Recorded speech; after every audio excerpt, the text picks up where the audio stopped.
Moi, j'ai toujours dit, et je le déplore, que les fonds dont on discute là, ça n'avait pas lieu d'être.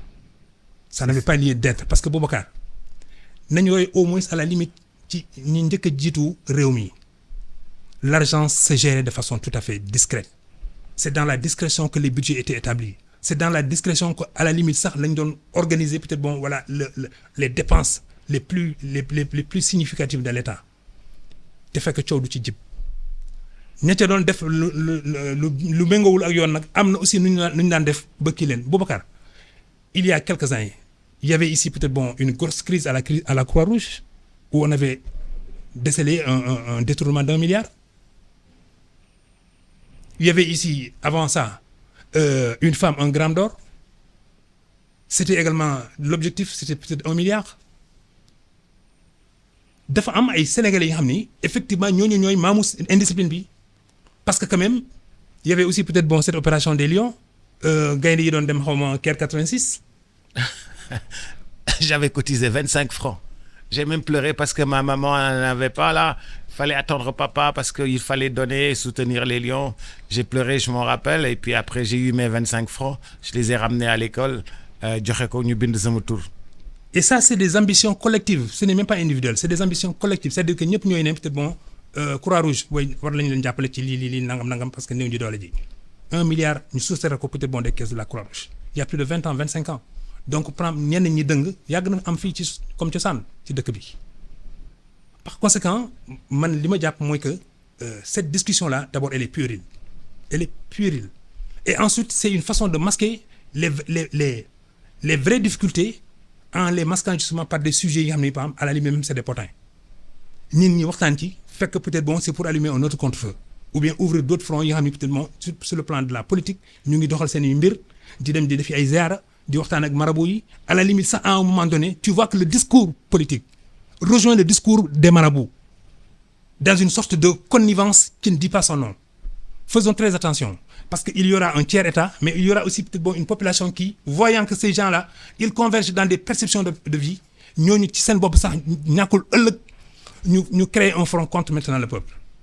Et c'est très grave parce que le peuple dans sa grande majorité c'est des talibés. Dans sa grande majorité c'est des talibés mais bu fekkee ne peut-être bon maintenant les marabouts ne reflètent pas l'aspiration des populations à un moment donné les populations vont dire que mais attends ñii li ñuy dund ñun dunduñu ko la ñu yaakaar ëllëg aussi peut-être ci ñoom la doon jaar mais apparemment peut-être bon xëy na ñun sax bokkuñu yaakaar bu ñu mënoon di ubbi dënn yi dinañu gis peut-être bon espérance yi lan la et les gens rêvent de quoi les autres rêvent de quoi. Donc il faut qu'on fasse très attention par rapport à cela. Et les fonds politiques là, les fonds publics là, les gens doivent faire très attention. Mais on n'a jamais exercé l'orthodoxie dans ce pays sur les fonds publics. Jamais exercé de l'orthodoxie sur les fonds publics dans ce pays. Mais il y a des règles orthodoxes quand même. Il y a des règles orthodoxes. Mais xam nga ay règles yoo xam ne kenn mësu ko appliquer. Oui. Mais parce que jamais de l'orthodoxie dans les fonds. Dans la gestion des fonds publics. Boubacar, ostensiblement, il y a des gens qui se sont écartés des règles de l'orthodoxie. Ostensiblement, c'est-à-dire que ñoom ñoo ne bon gis nañ lii mais duñ fa jaar. Il y a une semaine, il y a quelqu'un, un jeune baroudeur, jël otom dans le sens opposé de l'autoroute la jël parce qu'effectivement benn tronçon rek la bëggoon franchir. Mais il était dans le sens opposé de l'autoroute. Mais il l'a fait, peut-être qu'il a été applaudi parce qu'on va dire guerrier là. Mais personne ne l'a arrêté. Xëy na peut-être aussi on dit bon écoute c'est un gamin. Non, gamin boobu mooy màgg nag def lii nga wax nii. On lui confie des choses, il le fait justement de façon très peu orthodoxe.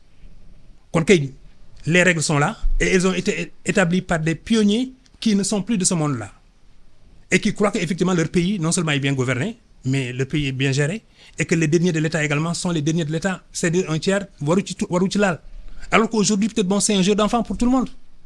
D'ailleurs boo ci laalu sax ñu sikkal la boo ci laalu sax ñu foog ne peut-être bon yow y a quelque chose qui n'est pas normal chez toi. Regarde peut-être bon ces 20 dernières années combien les hommes politiques sont devenus riches dans ce pays-là et ils affichent même ces éléments de richesse de nouveaux parvenus. Ça n'est pas normal. Je connais ici des bon je ne citerai pas de fonction mais il y a quand même les premiers fonctionnaires de l'État sénégalais suñu leen peut-être bon ay darabis lañ dëkk ay karg lañ dëkk xam nga et puis bon ils sont dans des réduits de 108 mètres carrés. Et pourtant ñooñu ba randal neexee ci la jamono jooju lañ tollool mais ils ont fait de sorte que peut-être bon ñoom ñu nekk à cheval sur la foi en la République pour construire un État une nation consolider peut-être bon ces acquis-là mu wéy nga xam ne les générations se succèdent mais toujours dañu nekk ci kii bi quoi mais bu bu fondation bi dëngulee rek tabax bi du dëng mais bu tabax bi dëngee nag fekk fondation bi kii mais du kon dañuy tojaat tabax bi ba ci niveau fondation bi au moins quand même ñu rectifier maintenant trajectoire yi fii. Il est temps peut-être qu'à un moment donné ñu xoolaat suñu biir bopp parce que quand même même nos enfants nous regardent. Même nos enfants nous regardent par la cupidité et peut-être bon la couardise bi ñuy am ci yenn situation yi nga xam ne peut-être bon warul dans ce pays. Ces gens-là quand ils étaient dans l'opposition ils nous disaient que tel avait fait, tel avait fait, tel avait fait, tel avait fait. Aujourd'hui, arrivés au pouvoir, j'ai l'impression qu'ils font pire.